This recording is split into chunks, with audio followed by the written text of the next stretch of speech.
मध्य प्रदेश में ओबीसी को 27% आरक्षण देने के मामले में फिर से भारतीय जनता पार्टी की सरकार का चेहरा सुप्रीम कोर्ट में कल बेनकाब हुआ है।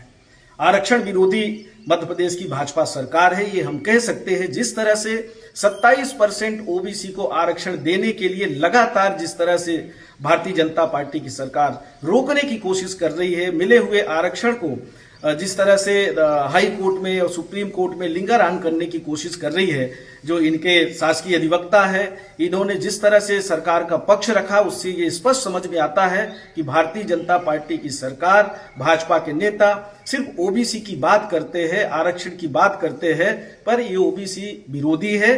27% आरक्षण लागू करने में ये लेट लतीफी कर रहे हैं। जिस तरह से 13% जो हमारे छात्र हैं, जो विभिन्न परीक्षाओं में चयनित होने के बाद भी वो आज भी नौकरी के लिए तरस रहे हैं, उनकी ज्वाइनिंग नहीं हो रही है, होल्ड करके रखा है सरकार ने।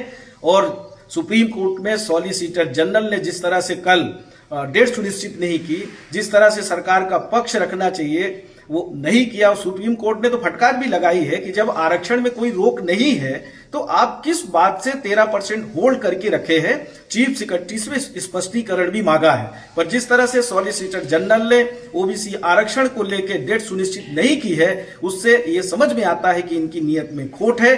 भारतीय जनता पार्टी की सरकार लगातार आरक्षण विरोध में काम कर रही है। पहले 2003 में भी 27% आरक्षण दिग्विजय सिंह जी ने लागू करने का काम किया था।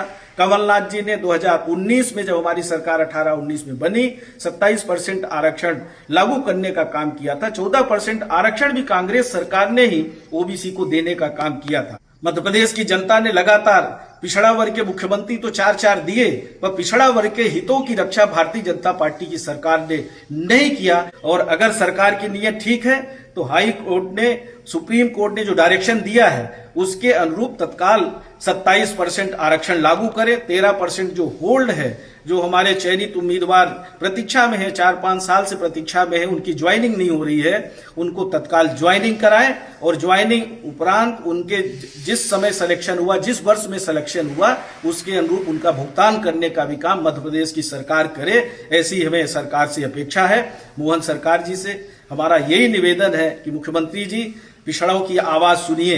आप भी पिछड़ा वर्ग से आते हैं और पिछड़ा वर्ग को न्याय देने का काम करें।